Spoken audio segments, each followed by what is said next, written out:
IPS पूरन का आखिरकार कल 9वें दिन अंतिम संस्कार हुआ। कल शाम 4 बजे के आसपास उनका अंतिम संस्कार किया गया।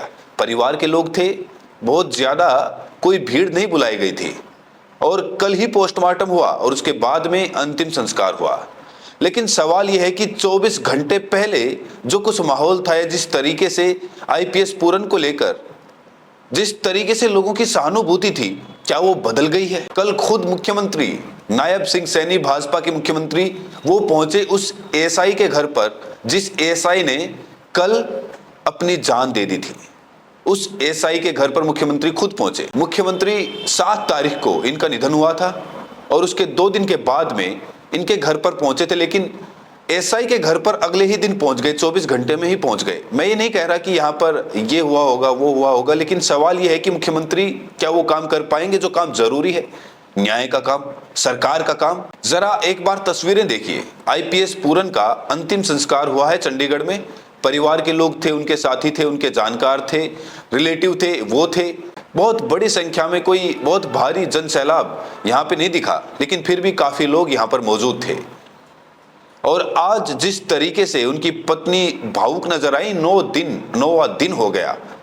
7 अक्टूबर को इन्होंने अपनी जान दी थी और 7 अक्टूबर से लेकर और आज 16 अक्टूबर यानी कि 15 अक्टूबर शाम 5 बजे इनका अंतिम संस्कार हुआ था। आप सोचिए, देश के इतिहास में शायद ही कोई आपको ऐसा किस्सा देखने को मिले कि किसी आईपीएस की मौत हुई है और उसकी पत्नी आईएएस अधिकारी हैं और उसके बावजूद न्याय के लिए 9 दिनों तक शव रखा गया। और ये कहीं ना कहीं अंतिम संस्कार जो कल करना पड़ा, पोस्टमार्टम करना पड़ा, दरअसल इसके पीछे वजह कोर्ट भी थी। कोर्ट ने कह दिया था कि आपको अंतिम संस्कार करवाना पड़ेगा क्योंकि बॉडी पर जो निशान होते हैं वो निशान खत्म हो रहे थे और उस वजह से वो कहा गया कि आप पहले पोस्टमार्टम कराइए और उसके बाद अंतिम संस्कार करा लीजिए, क्योंकि गन से जब गोली निकलती है तो जो पाउडर होता है वो पाउडर कुछ समय के बाद में खत्म होने लगता है, यानी कि सबूत एक तरीके से खत्म होने लगते हैं।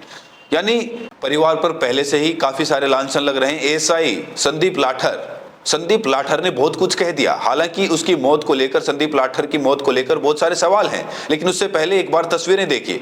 मुख्यमंत्री कल पहुंचे संदीप लाठर के घर पर और संदीप लाठर के घर पर पहुंचकर मुख्यमंत्री गमगीन नजर आए। परिवार की महिलाओं से मिले, परिवार के लोगों से मिले और महिलाओं का हाथ पकड़कर कहा कि इंसाफ होगा। अब इंसाफ कब होगा? आईपीएस पूरन के मामले में भी और एएसआई संदीप लाठर के मामले में भी, क्योंकि 2 लोगों की जान गई है। जान लेने वाले कौन हैं? क्या बड़ी मछली को बचाने के लिए या बड़े मगरमच्छ को बचाने के लिए छोटी मछलियों की कुर्बानी दे दी गई? ये सवाल भी राजनीतिक गलियारों से लेकर और हरियाणा के अलग अलग तबकों में लोग पूछ रहे हैं, पत्रकार पूछ रहे हैं कि आखिरकार वजह क्या थी, संदीप लाठर ने जान क्यों दी?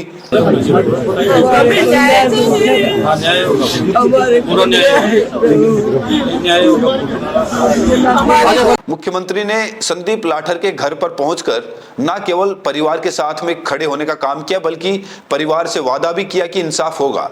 लेकिन क्या वाकई इंसाफ हो पाएगा? और इंसाफ होगा तो इंसाफ कब तक होगा? इंसाफ कब मिलेगा? संदीप लाठर की जान गई है, बहुत दुखद है। संदीप लाठर का जाना, एक एएसआई का जाना, वो बहुत दुखद है। 5 बहनों का अकेला भाई था संदीप लाठर। 3 बच्चे हैं, छोटे हैं। बड़ी बेटी वो नीट की तैयारी कर रही है, छोटी बेटी वो 9वीं क्लास में है, सबसे छोटा बेटा है 4थी क्लास में है।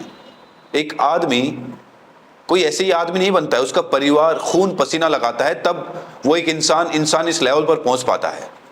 और उसके बच्चों के सपनों का क्या होगा? बहुत सारे सवाल हैं। आज मुख्यमंत्री ने पहुंचकर कहा कि आज लाड़ौत में, रोहतक में पहुंचकर एएसआई संदीप लाठर जी के परिजनों से मुलाकात कर उनका दुख साझा किया। ईश्वर से प्रार्थना है कि वो दिवंगत आत्मा को शांति प्रदान करे, परिवार को इस कठिन समय में ये पीड़ा सहन करने की शक्ति दे। इस दुख की घड़ी में शोक संतप्त परिवार को न्याय का आश्वासन दिया और परिवार को उचित कार्रवाई व हर संभव सहायता का भरोसा दिया। ये जो है मुख्यमंत्री ने ट्वीट किया 1:40 पर, यानी कल दोपहर में ही वो पहुंच गए। कल दोपहर में, परसों दोपहर खबर आई थी कि संदीप लाठर ने अपनी जान दे दी। अपने ट्यूबवेल पर जाकर 5 मिनट की उन्होंने वीडियो बनाई, वीडियो में क्लीन चिट दी डीजीपी को, बहुत सारी बातें हैं। उसके पहले थोड़ा पीछे लेकर चलता हूं, मुख्यमंत्री पर थोड़ी बात कर लेते हैं। मुख्यमंत्री 24 घंटे में संदीप लाठर के घर पर पहुंच गए। अब जरा देखिए, 7 तारीख को आईपीएस पूरन की मौत होती है करीब सुबह 11 बजे। उसके बाद में पूरे हरियाणा में हड़कंप मच गया कि एक आईपीएस अधिकारी ने खुद को गोली मार ली और मुख्यमंत्री की कोठी है चंडीगढ़ के अंदर ही, चंडीगढ़ में ही उन्होंने गोली मारी थी। लेकिन मुख्यमंत्री का अगले दिन ट्वीट आता है मुख्यमंत्री का। ये 8 तारीख को 9:53 पर रात को उन्होंने ट्वीट किया। अगले दिन वो ट्वीट करके कहा कि जलेबी की बढ़ती रहे मिठास, यही है कामना, जय भारत जय हरियाणा, यही है हम। वो जलेबी दिखा रहे थे। जलेबी दरअसल प्रतीक है उनकी विजय का, जो विजय उन्होंने 1 साल पहले हासिल की थी। उन्होंने सरकार बनाई थी। 8 तारीख को नतीजे आए थे, 17 तारीख को शपथ ग्रहण हुई थी। 2 दिन बाद शपथ ग्रहण का भी एक बड़ा भव्य आयोजन किया जाना था, प्रधानमंत्री को आना था, वो कैंसिल हो गया। लेकिन आप देखिए कि 7 तारीख को गोली लगती है, 8 तारीख को मुख्यमंत्री जलेबी दिखाते हैं और 9 तारीख को ट्वीट देके शाम को 3 बजे के आसपास मुख्यमंत्री ट्वीट करते हैं। और ट्वीट करके मुख्यमंत्री ने कहा, दिवंगत आईपीएस अधिकारी श्री वाई पूरन जी के असामयिक निधन के पश्चात आज उनके आवास पर जाकर शोक प्रकट किया, परिजनों से मिलकर अपनी संवेदना व्यक्त करते हुए उचित कार्रवाई का आश्वासन दिया। ईश्वर से प्रार्थना है कि इस कठिन समय में शोकाकुल परिजनों को शक्ति दे, ओम शांति। ये जो है मुख्यमंत्री ने ट्वीट किया। अब जरा ये दोनों ट्वीट, जो कि एक आईपीएस के परिवार से मिलकर किया गया और एक ट्वीट जो है आज एएसआई के परिवार से मिलकर किया गया, दोनों ट्वीट आप देखिए। दोनों ट्वीट्स में आपको कुछ अंतर नजर आ रहा हो, कुछ यहां पर अंतर दिख रहा हो, जरा देखिए। इसमें वो लिखते हैं कि दुख की घड़ी में शोक संतप्त परिवार को न्याय का आश्वासन दिया, परिवार को उचित कार्रवाई और हर संभव सहायता का भरोसा दिया। एएसआई के लिए लिख रहे हैं और यहां पर लिख रहे हैं कि परिजनों से मिलकर अपनी संवेदनाएं व्यक्त की और उचित कार्रवाई का आश्वासन दिया। मैं आपके सामने ये दोनों ट्वीट्स रख रहा हूं और आप पर छोड़ता हूं कि आप इसे कैसे देखते हैं। मुख्यमंत्री बताएं कि आखिरकार हरियाणा में चल क्या रहा है, क्यों आईपीएस पूरन को जान देनी पड़ी, क्यों आखिरकार एएसआई को जान देनी पड़ी और अब इसको क्यों जातियों के खांचे में डालकर कुछ लोग उलझाने की कोशिश कर रहे हैं। हरियाणा हमेशा भाईचारे के लिए जाना जाता रहा है, लेकिन क्या वाकई ये सच है कि इसको जातियों में डालकर, वो भी केवल सोशल मीडिया के हवाले से, या फिर जो अननोन पर्सनैलिटीज हैं वो ऐसा कह रहे हैं। आप जाकर देखिए, बहुत सारे नामचीन पत्रकार और बहुत सारे लोग, बहुत सारे विश्लेषक वो डिटेल के साथ में बहुत सारी बातें बता रहे हैं। वो कह रहे हैं कि किस तरीके से जब जब सरकारें फंसी हैं हरियाणा में, तब तब जातीय एंगल करके कोई ना कोई कांड हो गया और पूरे समाज का ध्यान वो जातीय एंगल पर डाल दिया गया। और यहाँ पर भी 2 अलग अलग जातियों का मामला है। तो क्या फिर से एक बार फिर से तैयारी हो रही है? बहुत सारे लोगों ने बहुत कुछ लिखा, मैं किसी का नाम लेकर कुछ बताने वाला नहीं हूं, ना दिखाने वाला हूं, लेकिन मुख्यमंत्री से तो कम से कम सवाल कर ही सकते हैं। मुख्यमंत्री जी बताएं कि 9 दिन हो गए, 9 दिन के बाद आज परिवार ने, आईपीएस पूरन के परिवार ने अंतिम संस्कार किया, लेकिन 9 दिन में आपको क्या पता चला? 9 दिन में जनता के सामने आप क्या रख सकते हैं?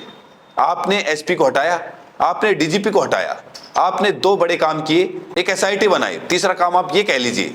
लेकिन सवाल ये है कि कहां आपकी जांच पहुंची है? आप याद करिए सुशांत सिंह राजपूत का केस, मीडिया कैसे कोई बावर्ची को पकड़ रही थी, कभी पड़ोसी को पकड़ रही थी, कभी किसी को पकड़ रही थी, कभी किसी को पकड़ रही थी, और बता रहे थे कि अब ऐसा आ गया, वैसा आ गया, ऐसा हो गया, वैसा हो गया, और इस मामले में कुछ भी नहीं आ रहा। कोई प्रेस कॉन्फ्रेंस नहीं है, कोई बयान नहीं। आखिरकार कहां तक जांच पहुंची है? 9 दिनों के अंदर कहीं तक तो जांच पहुंची होगी। और ये जो एएसआई संदीप लाठर ने कल अपनी जान दी, तो उसमें वो कह रहे हैं कि सीडीआर निकलवाइए। आईपीएस पूरन, वो यौन शोषण के आरोप उनके ऊपर लगा के गए हैं। तो क्या आईपीएस पूरन ऐसे आदमी थे जो यौन शोषण करके ट्रांसफर पोस्टिंग करा रहे थे? और क्या पुलिस ने जो तहकीकात कर रही है एसआईटी ने, उसने या फिर मुख्यमंत्री ने सीडीआर देखी भी है क्या? और जाहिर सी बात है, अगर कोई व्यक्ति मरता है तो उसकी सीडीआर पुलिस नॉर्मली निकलवाती है। यहां पर तो एक आईपीएस अधिकारी की मौत हुई है, सीडीआर जाहिर तौर पर निकलवाई गई होगी। और हो सकता है कि जांच के लिए अनऑफिशियल तरीके से कुछ और लोगों की सीडीआर पुलिस ने निकलवाई होगी। उसमें हो सकता है कि परिवार के लोगों जिनकी सीडीआर निकलवाई गई हो, या हो सकता है कि आईपीएस पूरन के जो करीबी अधिकारी थे उनकी सीडीआर निकलवाई होगी। तो कुछ तो अभी तक जांच के नाम पर हुआ होगा सरकार ने, या फिर कुछ भी नहीं किया, या फिर एसआईटी ने भी कुछ नहीं किया। कुछ तो किया होगा 9 दिनों में। 24 घंटे के अंदर अंदर कई बार पुलिस खुलासा कर देती है, 48 घंटे में पुलिस खुलासा कर देती है, इनाम मिलता है पुलिस को कि देखिए इतना बड़ा एक मामला था, उस मामले को इतने कम समय में पुलिस ने सुलझा दिया।